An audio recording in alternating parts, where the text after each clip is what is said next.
انہیں خواب ہیں جو پریشان کرتے ہیں، اور انشاءاللہ العزیز کوئی حسین کا غلام بیدار ہوگا اور پورے ہند کو ایک میدان میں لا کر کھڑا بھی کرے گا انشاءاللہ۔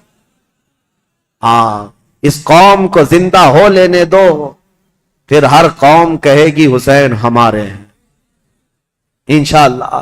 حضرت امام حسین کی طرف سے امام مسلم بن عقیل نے بیعت لینی شروع کی تو یہاں کوفہ پورا کا پورا ان کے دامن میں آ گیا۔ روزانہ ایک ایک گھر پر دعوت ہے امام مسلم بن عقیل کو، ارے وہ چلنے تک نہیں دیتے، ان کے شہزادوں کو سواریاں بنا لیتے، ان کے شہزادوں کو اپنی سواریوں پر بٹھا لیتے، اپنے کندھوں کو سواری بنا دیتے، اس طرح کی محبت پیش کرتے رہے۔ اور پھر امام مسلم بن عقیل نے امام حسین کو خط لکھا کہ حالات بہت اچھے ہیں، کوفہ والے پورے ایک آواز ہو کر آپ کی خلافت کا اعلان کر رہے ہیں، آپ کو جلدی تشریف لانا چاہیے اور آپ کی خلافت کا اعلان ہونا چاہیے۔ امام مسلم بن عقیل نے خط لکھ کر بھیجا، جس کام کے لیے آپ کو بھیجا گیا تھا وہ کام تو آپ نے کیا، عینی گواہ بھی تھے، آنکھوں سے دیکھا ہوا حال بیان کر دیا۔ اب امام حسین کے پاس جب یہ خط آیا تو اب مجھے بتاؤ، مکہ والے جو صحابہ امام حسین کو روک رہے تھے مت جاؤ مت جاؤ، امام حسین نے کہا تمہارے مشورے پر میں اپنے بھائی کو بھیجا، میرے بھائی نے بھی وہی خبر دی جو کوفہ والے اپنے خطوں میں لکھ کر کے بھیج رہے تھے، میرے بھائی پر تو مجھے اعتماد ہے، انہوں نے جو دیکھا وہ سچ بتایا۔ یہ خط تو آیا لیکن یزید کے ہاں سے جو معاملات سنگ دل کے بدلے اس طرح کہ اس نے مروان بن حکم کو بلایا اور پوچھا کہ یہ اس فتنے کو کیسے ختم کریں، یہ بغاوت کو کیسے سرو کریں۔ تو اس نے مشورہ دیا کہ نعمان بن بشیر یہ کمزور دل آدمی ہے، نرم دل آدمی ہے، اس کو اتار دو، حالانکہ صحابی رسول تھے، کہا اس کو اتار دو۔ اور عبید اللہ ابن زیاد یہ ایک نہایتی ظالم قسم کا جلاد آدمی تھا، اس کی ماں کے متعلق ہی مشہور تھا کہ وہ زنا کرتی یا کرواتی رہی جس سے پیدا ہوا، اور اس کی ظلم کی داستانیں لوگوں میں مشہور تھیں۔ یہ بصرہ کا گورنر تھا۔ یزید نے فوراً لیٹر لکھ کر بھیجا کہ یہاں سے عبید اللہ بن زیاد سیدھے کوفہ جائے اور وہاں کے حالات کو اپنے ہاتھ میں کنٹرول کرے۔ عبید اللہ بن زیاد جیسے ہی یزید کا خط آیا وہ کوفہ نکلا۔ کوفہ جب گیا تو بھیس بدل کر کے آیا، چہرے پر نقاب ڈال کر کے مدینے کی طرف، مکہ کی طرف سے جو راستہ آتا ہے اس راستے سے کوفہ میں آیا، کیونکہ کوفہ والے روز اس انتظار میں تھے کہ حیدر کرار کے شہزادے امام حسین تشریف لانے والے، رسول اللہ کے بیٹے کوفہ میں آنے والے، روز انتظار میں تھے کیونکہ امام مسلم نے خط لکھ کر کے بھیج دیا ہے، اب وہ آنے والے۔ تو ابن زیاد یہی دھوکہ دیتے ہوئے اسی راستے سے آیا کہ کوفہ والے یہ سمجھیں کہ حسین ابن علی آئے، اور کوفہ والے وہی سمجھے، خوب نعرے لگائے مرحبا بک یا ابن رسول اللہ، اے رسول اللہ کے شہزادے مرحبا مرحبا، آپ آ گئے ہمارے کوفہ میں۔ یہ ظالم کچھ بھی نہیں جواب دیتا تھا، پردہ ڈالے ہوئے جلوس میں چلتا رہا اونٹنی پر بیٹھ کر، اور جب دارالخلافہ پہنچا یا گورنر ہاؤس پہنچا تو وہاں پہنچتے ہی گورنر ہاؤس میں اندر گیا، دروازہ بند کیا، چھت پر کھڑے ہو کر پھر خطبہ دیا اور کہا ہے لوگوں، یہ علی بن ابی طالب کا بیٹا حسین نہیں، میں عبید اللہ بن زیاد یزید کی طرف سے نیا گورنر بن کر آیا ہوں، نعمان بن بشیر کو معزول کیا جاتا ہے، آج سے کوفہ کے سارے معاملات میرے ہاتھ میں ہوں گے۔ کوفہ والے جو استقبال کرنے کے لیے آئے تھے ان کو سخت ترین خطبہ دیا، کہا ہے لوگوں سنو، جو سختی کرے گا اس کے ساتھ ہم سختی کریں گے، اور جو یزید کی بیعت کو انکار کرے گا ہم اس کو قتل کریں گے، باغیوں میں اس کا شمار ہوگا، اور جو کسی باغی کی حمایت کرے گا ہم اس کے ساتھ بھی سختی کا معاملہ کریں گے۔ اس کا پہلے ہی دن یہ جو خطبہ سنا لوگوں نے بہت ہی بیزاری کا اظہار کیا، برہمی کا اظہار کیا، لوگ چلے گئے۔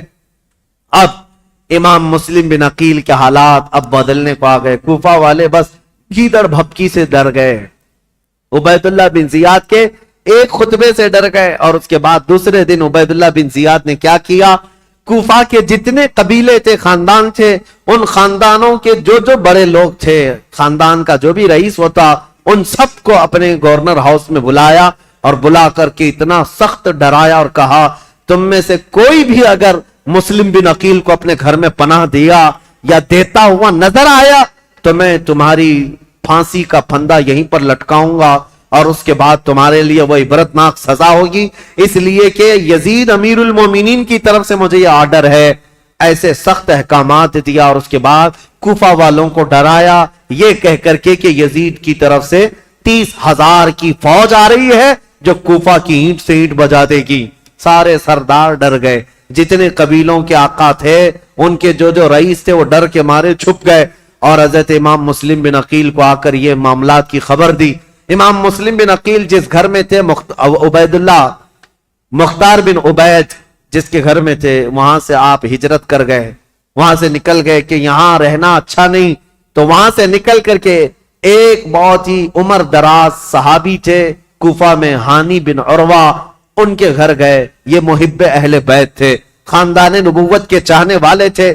امام مسلم بن عقیل ان کے گھر جاتے ہیں، ہانی بن عروہ نے ان کا استقبال کیا اور اپنے گھر کے ایک کمرے کے اندر ان کو چھپا دیا، رازداری کے ساتھ امام مسلم بن عقیل اور ان کے شہزادوں کو اپنے گھر میں رکھا، اور جتنے اہل بیت سے لوگ محبت کرتے تھے صرف ان کو معلوم تھا کہ امام مسلم بن عقیل ہانی بن عروہ کے گھر میں ہے، اور اس کے باوجود امام مسلم بن عقیل ہانی بن عروہ کے گھر میں رہ کر بھی کوفہ والوں کو بلاتے رہے، جو اب تک 60,000 کی تعداد میں پہنچے تھے بیعت کرنے والے۔ اب ان لوگوں میں اب چھانٹنا شروع کیا کہ ابھی بچے کتنے ہیں۔ ہانی بن عروہ کے گھر میں جب آپ خفیہ لوگوں سے ملاقات کرتے تھے اس وقت بھی 18,000 لوگ ابھی بھی امام مسلم بن عقیل کے ساتھ تھے۔ آ کر کے انہوں نے اپنے ساتھ ہونے کا اظہار کیا۔ امام مسلم بن عقیل نے کہا کہ اب بھی حالات صحیح ہیں، کچھ بدلے تو کیا ہوا، کچھ تو موجود ہیں، امام حسین کو آنا چاہیے۔ دوسرا خط بھی انہوں نے لکھا کہ حالات قابو میں آنے کے لائق ہیں، آپ تشریف لائیں۔ دوسرا خط بھی گیا امام حسین کو، لیکن اب امام مسلم بن عقیل کی تلاش شروع کر دیا عبید اللہ بن زیاد۔ یہ ہر جگہ لوگوں سے پوچھنے لگ گیا کہ مسلم بن عقیل جو آئے ہیں حسین کی طرف سے وکیل بن کر، وہ کس کے گھر میں چھپے ہوئے، کوئی بتانے کو تیار نہیں تھا۔ اب عبید اللہ بن زیاد نے ایک غلام کو پیسہ دے کر کے بھیجا، 3,000 درہم یا دینار، کہا کہ تو جا کر کے کسی نہ کسی طرح سے تلاش کر کے معلوم کر کہ مسلم بن عقیل کہاں چھپے۔ اب وہ روزانہ گھومتا تھا اور جو اہل بیت سے محبت کرنے والے ہیں وہ جانتا تھا، تو ایک مسلم بن اوسجہ اسدی رضی اللہ تعالیٰ محب اہل بیت سے مسجد میں عبادت میں رہتے، ان کے پاس گیا یہ غلام جس کا نام معقل تھا۔ یہ گیا اور کہا جا کر کے مجھے مسلم بن عقیل سے ملنا ہے۔ تو مسلم بن اوسجہ اسدی یہ کہتے ہیں تو مجھ سے ہی کیوں پوچھ رہا ہے، مسجد میں اور بھی بہت سارے لوگ ہیں۔ تو یہ غلام کہتا ہے آپ تو جانتے ہیں حالات خراب ہیں، میں اہل بیت کا کٹر حامی ہوں، محب ہوں، میں کچھ نظر اور نیاز لے کر کے آیا ہوں امام مسلم بن عقیل کو دینے کے لیے، وہ ہمارے شہر کوفہ میں غریب ہیں، لوگوں نے ان کو پریشان کر رکھا ہے۔ تو حضرت مسلم بن اوسجہ اسدی سمجھ گئے کہ یہ محب اہل بیت ہے، اس کو پکڑ کر ہانی بن عروہ کے گھر لے گئے، آؤ میں تجھے ملاتا ہوں۔ حضرت ہانی بن عروہ کے گھر یہ معقل غلام گیا تو دیکھا حضرت مسلم بن عقیل اور ان کے دونوں شہزادے گھر کے اندر ایک کمرے کے اندر موجود ہیں، اور جتنے اہل بیت سے محبت کرنے والے رازدار لوگ تھے وہ آتے تھے، ملتے تھے، جاتے تھے۔ انہی میں یہ معقل غلام بھی گیا، جا کر 3,000 درہم نظر میں رکھا اور اس کے بعد رو دھو کر کے ان کے سامنے محبت کا اظہار کیا اور کہا میں محب اہل بیت ہوں، مجھے آنے کی اجازت ہو۔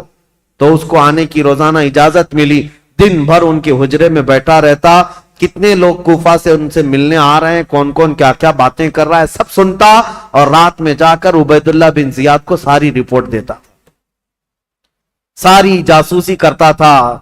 اس زمانے کا وہ مشہور ٹپر جو یہاں پر بھی بہت سارے لوگ اس طرح کے، اس لیے مجھے یہ کہنا پڑ رہا ہے یہ سب سے برا کام ہے جس پر اللہ اور اس کے رسول کی لعنت ہوئی ہے۔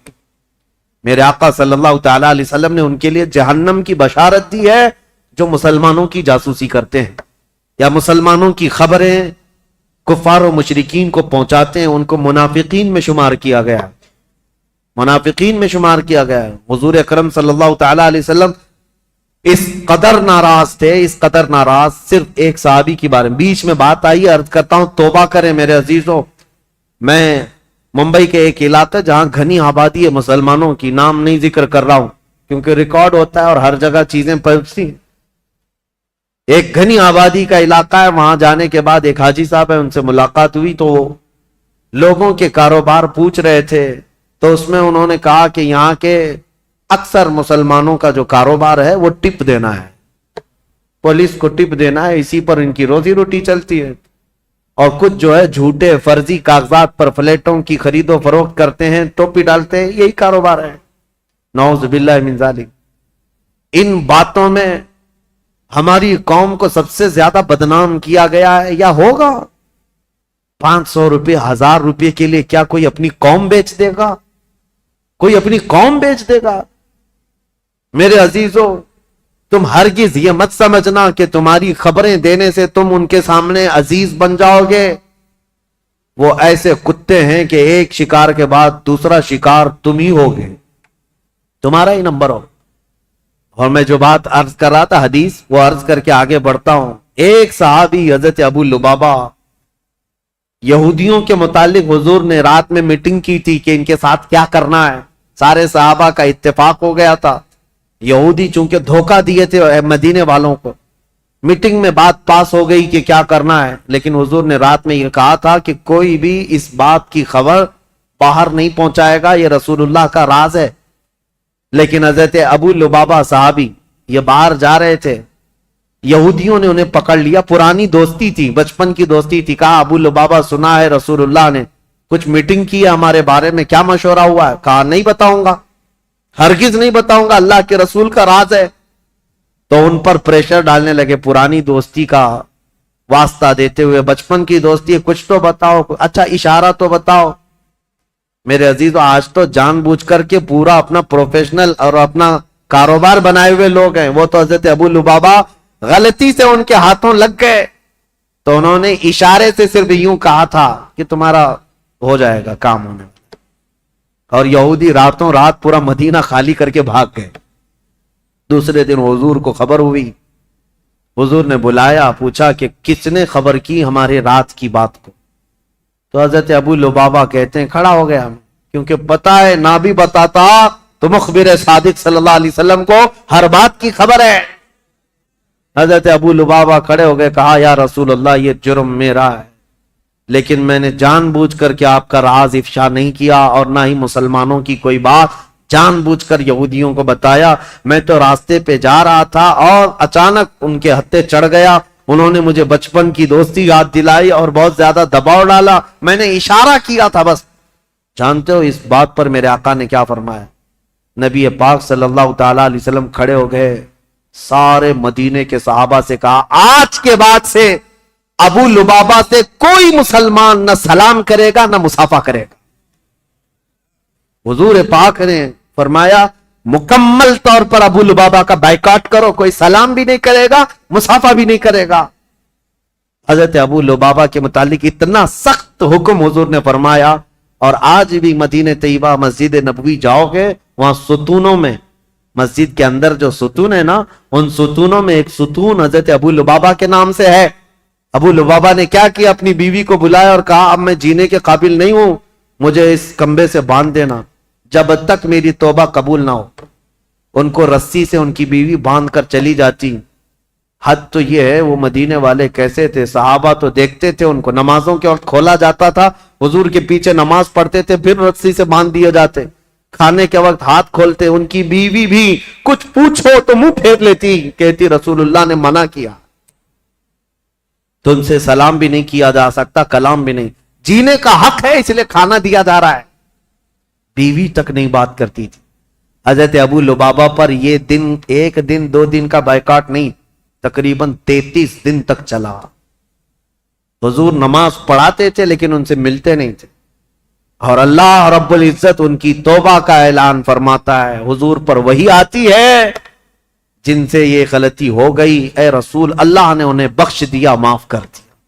حضور اپنے ہاتھوں سے رسی کھولتے ہیں۔ یہ بات بیچ میں آئی ہے تو اس لیے مجھے عرض کرنا ہے کچھ لوگوں کو ایسا لگتا ہے مسلمانوں کی جاسوسی کرنا، ان کی خبریں لے جا کر کے بڑے عہدے داروں کو بتانا، ٹپ دینا، اس میں ہماری عزت بڑھے گی. زیادہ سے زیادہ کیا ہوگا تمہارا؟ چند جرائم میں پولیس تمہیں معاف کر دے گی، اتنا ہی، کچھ نہیں ہے. عزت حاصل کرو اللہ کی بارگاہ میں. ہونا تو یہ چاہیے کہ اپنی قوم اور اپنی جماعت کے متعلق پہلے تو حالات ایسے ہوتے تھے کہ ہمارے بڑے، ہمارے بزرگ بتاتے ہیں کہ دوسروں کو ہماری جماعت کیا ہمارے محلے میں آنے سے پہلے اجازت لینی پڑتی تھی. اتحاد ہوتا، یونٹی ہوتی. آج ہر کوئی ایک دوسرے کے پیچھے پڑا ہوا ہے. اس کی جاسوسی وہ کرے، اس کی جاسوسی یہ کرے، جاسوسی میں پوری زندگی گزر جا رہی. قیامت کے دن اللہ کی بارگاہ میں کیا کہو گے؟ اور قرآن کا 26ویں پارے کی یہ آیت بھی یاد رکھو. اللہ نے فرمایا اجتنبوا کثیرا من الظن، اللہ فرماتا ولا تجسسوا، لوگوں کی جاسوسی مت کرو. اور جو جاسوسی کرتا ہے مومن کے لیے یا غیبت کرتا ہے اس کے لیے اللہ قرآن میں فرماتا گویا کہ وہ اپنے مرے ہوئے بھائی کا گوشت کھاتا ہے. مرے ہوئے بھائی کا گوشت کھاتا ہے. میں ان سب سے کہوں گا ظالموں، مردہ کھانے والوں، توبہ کر لو. ابھی دن باقی ہیں، ابھی دن باقی ہیں. تم نے جن لوگوں کو ذلیل کرنے کے لیے آج تخت پر بیٹھے ہوئے لوگوں کی رضامندی حاصل کرنے کے لیے مسلمانوں کی خبریں لے جا کر پہنچاتے ہو، دن بدلیں گے، وقت بدلے گا، پھر تمہاری حالت ایسی ہوگی نہ تم اپنی قوم کے ہوگے نہ کسی اور قوم کے ہوگے، تمہیں منافقین میں شمار کیا جائے گا. توبہ کر لو. امام مسلم بن عقیل کی خبریں پہنچانے والا وہ ماکل غلام، اس کے ساتھ یہی ہوا. 3000 درہم دے کر کے نذرانہ اور ساری رپورٹیں لا کر عبید اللہ بن زیاد کے پاس پہنچاتا تھا. عبید اللہ بن زیاد ساری باتیں سنتا رہا اور ہانی بن عروہ کو ایک دن بلا لیا. کہا ہانی بن عروہ سے اس کے پرانے تعلقات تھے، لیکن ہانی بن عروہ جب سے وہ آیا تھا ملنے نہیں گئے تھے. بلایا اچانک گورنر ہاؤس پہ، کہا کیا بات ہے ہانی بن عروہ، ہم سے ملاقات نہیں کر رہے ہو؟ کہا میں بیمار تھا اس لیے نہیں آیا. کہا بیمار نہیں، تم تو فتنوں میں مبتلا ہو.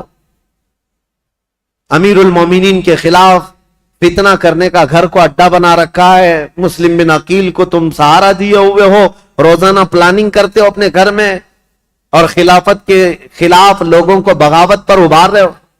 حضرت ہانی بن عروہ نے کہا ایسا تو نہیں کر رہا میں. تو اس نے وہ غلام کو سامنے پیش کیا. کہا اس کو پہچانتے ہو؟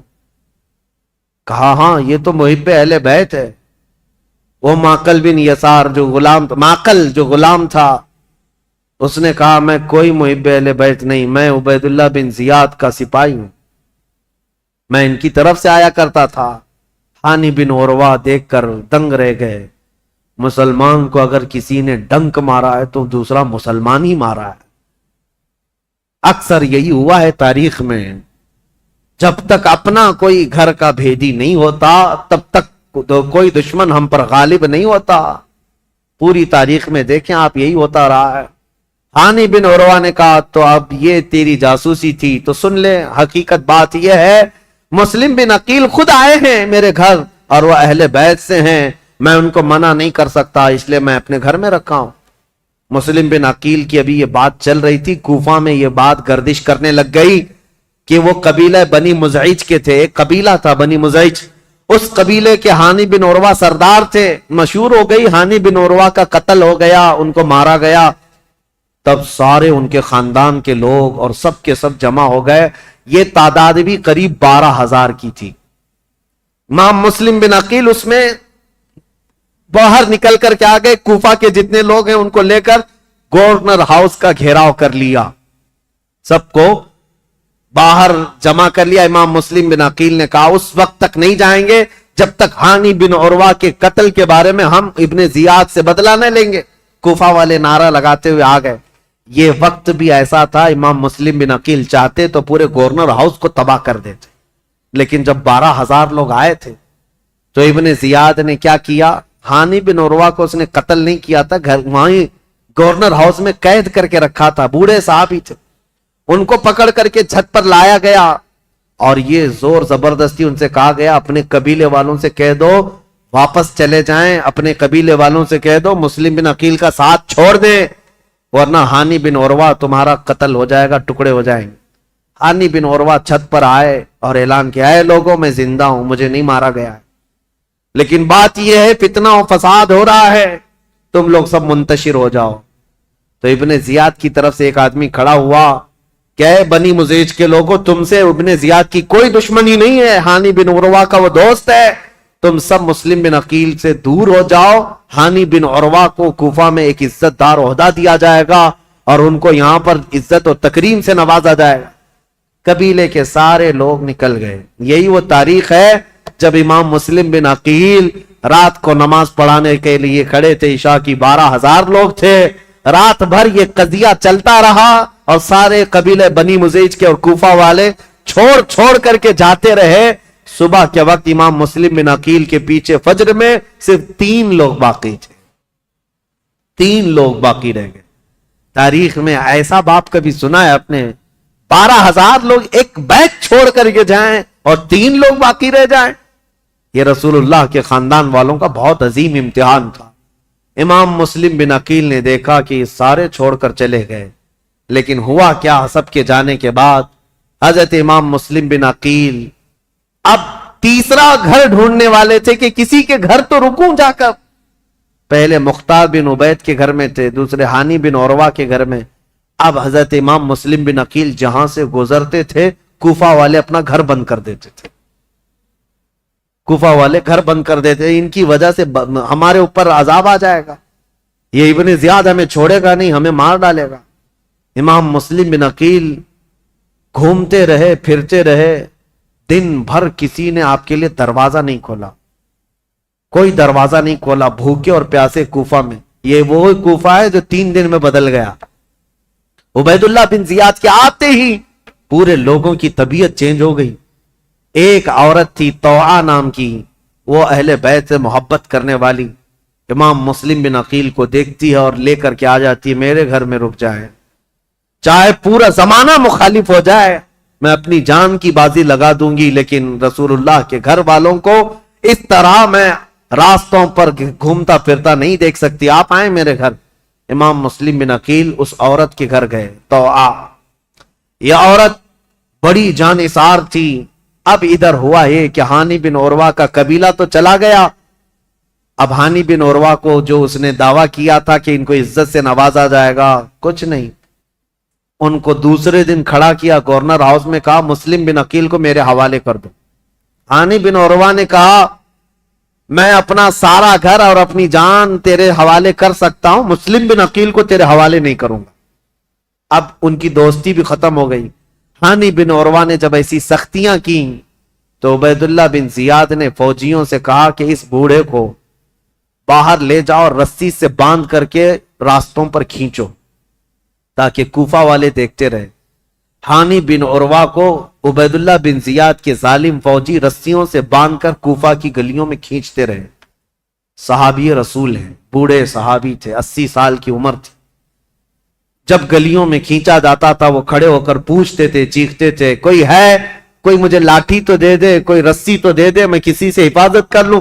ان کا خود کا قبیلہ بھی قریب آنے کو تیار نہیں، یہاں تک کہ گھماتے پھراتے ان کو گورنر ہاؤس پر لایا گیا۔ جب انہوں نے سخت جملے کہے، اے عبید اللہ بن زیاد سن لے، میں گواہی دیتا ہوں تو کذاب ابن کذاب ہے، اور جس کی خلافت کا تو دعویٰ کرتا ہے یزید، وہ سب سے بڑا دجال ہے، کذاب ہے۔ اس بات پر عبید اللہ بن زیاد نے حکم دیا اور ہانی بن عروہ رضی اللہ تعالیٰ عنہ کو پٹک کر کے قتل کر دیا گیا، صحابی رسول کو شہید کر دیا گیا۔ میرے عزیزوں، یہاں سے کوفہ میں جو اہل بیت اطہار کے جانثاروں کی شہادت شروع ہوئی، اس میں پہلے ہانی بن عروہ تھے، اور اس کے بعد وہ مسلم بن اوسجہ اسدی جو محب اہل بیت تھے، ان کا قتل ہوا۔ پھر آپ ڈھونڈنے کے لیے بھیجا کہ جہاں کئی مسلم بن عقیل ہیں ان کو ڈھونڈ کر کے لاؤ۔ یہ حالات ہوتے رہے، اور طوعا نام کی عورت کے گھر مسلم بن عقیل تھے۔ اتفاق ایسا کہ اس طوعا نامی عورت کا جو بیٹا تھا محمد بن اشعث، وہ ابن زیاد کے درباری تھا، فوجی تھا، اور اس کو خبر ملی تو ابن زیاد سے آ کر کے کہا میری ماں نے پناہ دے رکھی ہے مسلم بن عقیل کو، لیکن میری ماں بہت ڈھیٹ ہے، مانے گی نہیں۔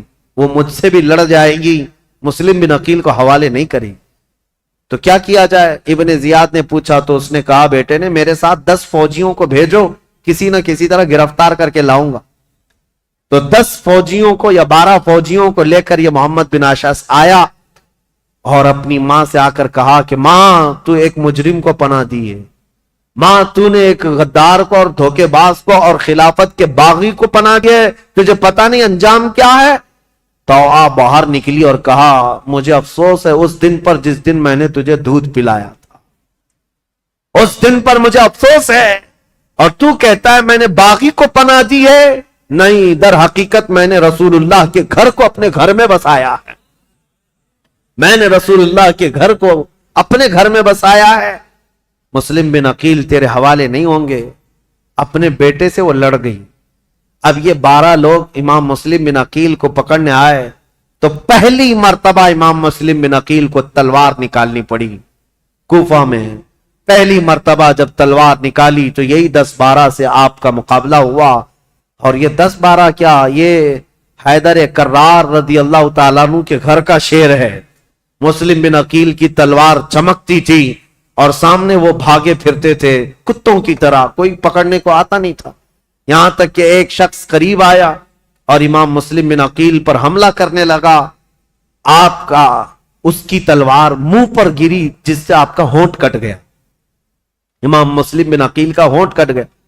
امام مسلم بن عقیل، سخت شدت کی دھوپ ہے اس دن، طوعا نامی خاتون سے کہتے ہیں اے محب اہل بیت، جانثاران اہل بیت کی خاتون، مجھے تھوڑا پانی دے دے، میں پانی پیوں گا اور ان کا کام تمام کروں۔ خاتون پانی لائی، ایک کھٹورے میں پانی لائی۔ امام مسلم بن عقیل پانی کے لیے جیسی کھٹوری آگے کرتے ہیں، خون پورا اس پانی میں گرتا۔ آپ نے پانی پھینک دیا کہ خون کا قطرہ پانی میں مل جائے تو حرام ہے، پانی نہیں پیا جا سکتا، خون پینا حرام ہے۔ دوسری کھٹوری لائی گئی، آپ جب لبہوں کے قریب لگاتے اس میں بھی خون ٹپکتا تھا۔ آپ نے وہ پانی بھی چھوڑ دیا، کہا صاف پانی پینا مسلمان کے لیے حلال ہے، خون جس پانی میں مل جائے وہ حرام ہے، میں حرام پانی اخیر وقت نہیں پی سکتا۔ تیسری مرتبہ لایا گیا، تیسری مرتبہ بھی وہ کھٹوری خون سے لال ہو گئی۔ آپ نے رکھ دیا اور کہا شاید اب میری زندگی میں دنیا کا پانی نہیں ہے۔ امام مسلم بن عقیل لڑنے کے لیے پھر باہر آئے تو ان ظالموں نے کیا کہا، محمد بن اشعث وغیرہ نے کہا مسلم ہم تم سے لڑنا نہیں چاہتے، امان دیتے ہیں۔ ایک شخص اس میں سے کہا میں امان دیتا ہوں، بس بات اتنی ہے کہ تم چلو عبید اللہ بن زیاد کے سامنے، تمہارے آمنے سامنے گفتگو ہو جائے، ہم اتنا ہی کہتے ہیں۔ جیسے آج بھی آتے ہیں نا پولیس والے، صرف بات کرنا ہے، بات کرنے کے لیے جانا ہے۔ امام مسلم بن عقیل سے کہا صرف بات کرنے کے لیے چلو۔ اور اس وقت عربوں میں امان دینے کا مطلب یہ ہوتا ہے کہ پھر جنگ نہیں ہوتی، اور اس کے لیے جس نے امان دیا وہ تلوار اٹھا لیتا، عرب میں یہ دستور تھا۔ تو امام مسلم بن عقیل نے اپنی تلوار چھوڑ دی، کہا چلو ٹھیک ہے تم نے امان دے دی، میں چلتا ہوں ابن زیاد کے پاس گفتگو کروں گا۔ جب جانے لگے اور اس وقت جیسی ہی ان کی بگی میں بٹھایا گیا، گھوڑے پر بٹھایا گیا، تو ظالموں نے پیچھے سے ان کے ہاتھ باندھنا شروع کر دیا۔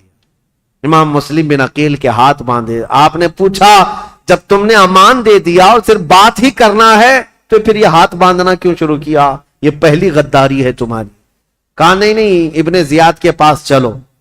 جب وہاں پہنچے تو آپ کو اس انداز سے نہیں لے جایا گیا جیسے بلایا گیا تھا، کھینچ کر کے بے عزتی کے ساتھ لایا گیا، عبید اللہ بن زیاد کے سامنے لایا گیا۔ اب یہ جو مکالمہ ہوا ہے، جو گفتگو ہوئی ہے، ابن زیاد نے اب گفتگو شروع کی اور کہا اے مسلم بن عقیل کیا تم یہ فتنہ پروری کر رہے ہو؟ یہاں کے لوگ امن و امان میں تھے، یہاں کے لوگ حسب عادت بہت اچھے مزاج کے تھے، اور تم نے آ کر فتنہ ڈال دیا اور حقیقی خلیفہ کے خلاف بغاوت کیا۔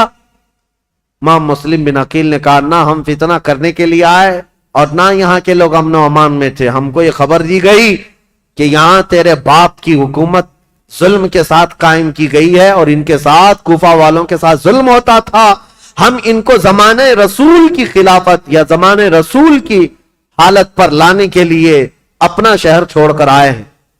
تو ابن زیاد نے کہا اے مسلم بن عقیل تم کو اتنی فکر ہو گئی, تم تو مدینے میں شراب پینے والے لوگ. مسلم بن عقیل نے مسکرا کر کہا پورا زمانہ گواہ ہے رسول اللہ کا گھرانہ شراب تو دور کی بات, میری کھٹوری میں خون کا قطرہ گرا تھا میں نے وہ پھینک دیا ہے, شراب کی بات کرتا ہے. شراب تو تجھ جیسا آدمی پیتا اور تیرا امیر پیتا ہے یزید, جو مسلمانوں کی خون پر اپنی کرسی بچھایا ہوا ہے. یہ باتیں سخت ہو گئی امام مسلم بن عقیل کی اور ابن زیاد کی. ابن زیاد نے کہا کہ مسلم ابھی تمہارے پاس وقت ہے کہ تم یزید کی امارت اور اس کی خلافت کو تسلیم کر لو تو ہمارے درمیان بات بن جائے گی. ابن زیاد نے جیسے ہی کہا مسلم بن عقیل نے کہا تو ہم سے اس بات کا وعدہ لینا چاہ رہا ہے جو قیامت تک ہونے والا نہیں ہے, جو قیامت تک ہونے والا نہیں ہے, اور ہماری زندگیاں کیا ہماری نسلیں ختم ہو جائیں گی, لیکن جس بات پر تو عہد لینا چاہتا ہے وہ ممکن نہیں ہے. ابن زیاد نے تلوار نکالی اور کہا اگر وہ ممکن نہیں ہے تو پھر میری تلوار سے تمہارا مقابلہ ممکن ہے. مسلم بن عقیل نے کہا میں نہیں کہتا تھا کہ تجھ جیسا خون پینے والا ہی شرابی ہے اور تیرے لیے ہی یہ سزاوار ہے کہ تو ہی مسلمان کے خون سے اپنے آپ کو آلودہ کر سکتا ہے. یہ گفتگو ہوتی رہی کوفہ کے گورنر ہاؤس میں. عبید اللہ بن زیاد نے امام مسلم بن عقیل کو پیچھے ہاتھ باندھ کر اوپر چھت پر لے جانے کا حکم دیا. جلاد کو بلایا اور جلاد کو بلانے کے بعد امام مسلم بن عقیل کی ہڈیاں توڑی گئیں, آپ کی ہڈیاں توڑی گئیں, اور اس کے بعد امام مسلم بن عقیل کو قتل کر کے گورنر ہاؤس کے اوپر سے پھینکا گیا. آپ کا سر مبارک الگ اور جسم مبارک الگ پھینکا گیا تھا. انا للہ و انا الیہ راجعون. یہ خاندان نبوت کے پہلے شہید ہیں, پہلے شہید کوفہ میں جنہوں نے دم توڑ دیا. لیکن جانتے ہو گورنر ہاؤس میں مسلم بن عقیل کی یہ حالت تھی کہ جب آپ کے ہاتھ باندھ کر کے آپ کو اوپر لے جایا جا رہا تھا تو کئی لوگ وہاں موجود تھے. ان کی طرف دیکھ دیکھ کر کے امام مسلم بن عقیل کہہ رہے تھے اے لوگوں دنیا کا یہ دستور ہے, قیصر اور کسریٰ جیسے ظالم بادشاہ بھی جب کسی کو پھانسی دیتے تو پھانسی دینے سے پہلے اس سے پوچھ لیتے تیری کوئی خواہش ہے تو بتا دے. یہ کیسی حکومت تمہاری آ گئی, کیا مجھ سے کوئی پوچھنے والا نہیں ہے؟ تو لوگ کہتے اگر کوئی چیز چاہتے ہو تو بتاؤ. امام مسلم بن عقیل یہ کہہ رہے تھے میں یہ نہیں چاہتا کہ میرے بچوں کی دیکھ بھال ہو, میں یہ نہیں چاہتا کہ میرے گھر بار میری جائیداد کا خیال ہو, میں یہ بھی نہیں چاہتا کہ میرے بعد میری خبر مدینے پہنچائی جائے. بس اتنی خواہش ہے میری موت سے پہلے حسین ابن علی کو یہ پیغام پہنچا دو کہ وہ کوفہ جیسے بددیانت شہر میں کبھی نہ آئے. میرا یہ پیغام پہنچا دو کہ وہ اس شہر میں نہ آنے پائیں, اس لیے کہ اس نواز رسول کے ساتھ اگر ایسا ہوا جیسا میرے ساتھ ہو رہا ہے تو قیامت کے دن میں ان کو کیا منہ دکھاؤں گا. حسین اگر مجھ سے یہ پوچھے کہ اے مسلم تمہارے خط کی وجہ سے میں آیا تھا اور میرے ساتھ کوفہ والوں نے کیا کیا, اگر حسین ابن علی مجھ سے یہ پوچھ لیں تو میں کیا جواب دوں گا, اس لیے کہ اب تک میں 2 خط لکھ چکا ہوں کہ کوفہ کے حالات بڑے اچھے ہیں. اس لیے اے لوگوں میرا یہ پیغام پہنچا دو حسین ابن علی کوفہ کی طرف نہ آئیں. کوفہ کے گورنر ہاؤس میں بیٹھے ہوئے لوگ پھٹا مار کر ہنسنے لگے اور کہا مسلم بن عقیل تمہاری یہ خواہش پوری نہیں کی جائے گی اور نہ ہی یہ پیغام حسین تک پہنچایا جائے گا. جاؤ تم پھانسی کے پھندے پر, اگر حسین آتے ہیں تو انہیں بھی اسی طرح کا مزہ چکھایا جائے گا. امام مسلم بن عقیل کی شہادت ہو گئی اور جیسے ہی ان کی شہادت ہوئی میرے عزیزوں ہانی بن عروہ جو ان کے جانثار تھے, ان کے محب تھے, ان کا قتل ہوا. مسلم بن اوسجہ کا قتل ہوا. اب مسلم بن عقیل کا قتل ہوا.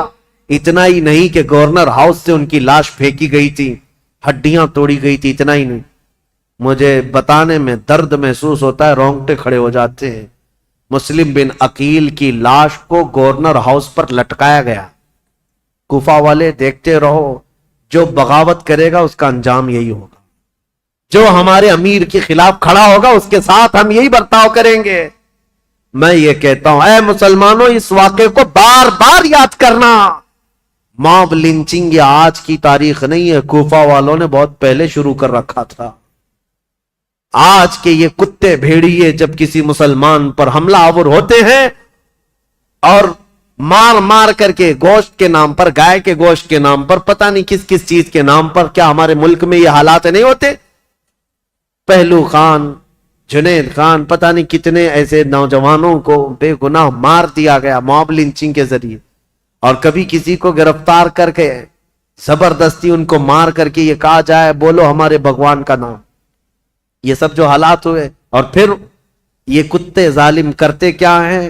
ویڈیو بنا کر کے اس کو وائرل کریں، اور مسلمان بھی شیئر کرتے، فارورڈ کرتے رہتے ہیں، اور یہ ان کا مقصد ہی ہے کہ تمہارے دلوں میں دہشت پیدا کی جائے۔ ارے ان کے ساتھ اگر ایسا کیا جائے تو ایسا کر دیں گے، ویسا کر دیں، پھر ہوگا کیا؟ ٹوپی چھپا کر گھومو، داڑھی چھلا کر گھومو۔ نہیں، ہم تو سیکولر لوگ ہیں، ہم تو سیکولر لوگ ہیں، کہیں سے ہمیں مسلمان دکھنا نہیں ہے۔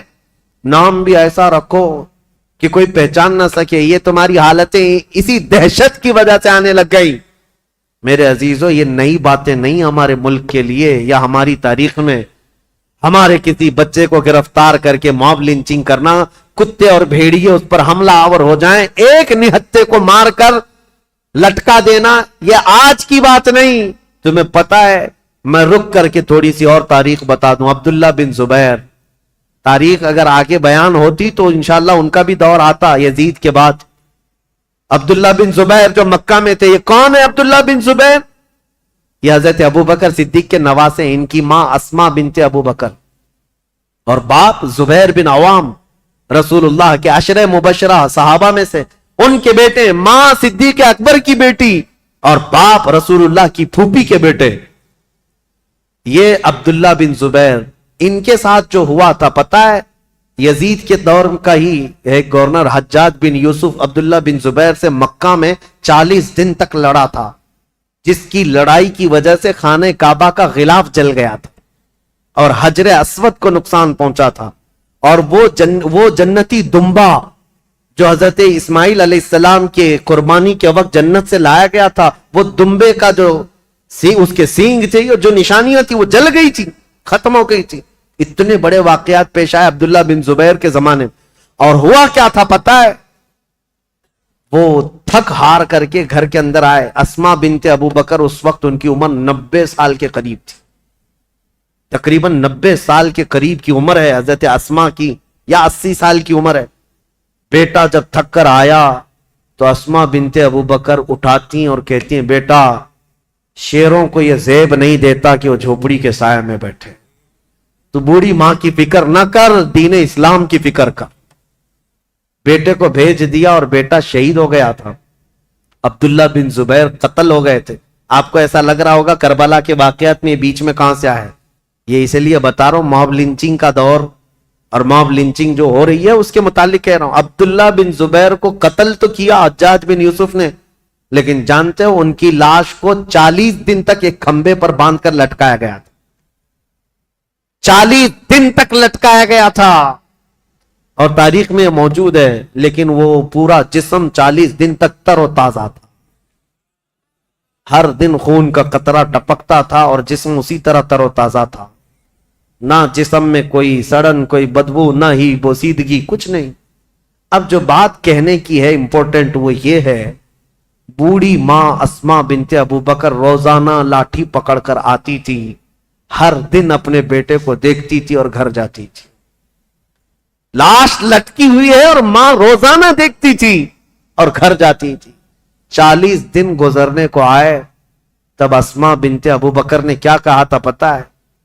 اپنی لاٹھی پکڑ کر کے کہا تھا، 80-90 سال کی خاتون، اے مکہ والو، اس دولہے کا سواری سے اترنے کا وقت کب آئے گا؟ کیا ابھی وہ وقت نہیں آیا کہ یہ دولہا اپنی سواری سے اتر جائے؟ بیٹے کی لاش کھمبے سے لٹکی ہوئی ہے، لیکن ماں اس وقت تک ہمت نہیں ہارتی، لوگوں سے کہتی ہے میرا بیٹا دولہا ہے اور سواری پر سوار ہے۔ پھر 40 دن کے بعد ان کی لاش کو لا کر دفن کیا گیا تھا۔ یہ باتیں اس لیے میں عرض کر رہا ہوں کہ تمہارے جذبے جوان رہیں۔ ہمارے لیے موت، ہمارے لیے کسی کا کٹ جانا، مر جانا ہمارے حوصلوں کو توڑنے والا نہیں ہونا چاہیے۔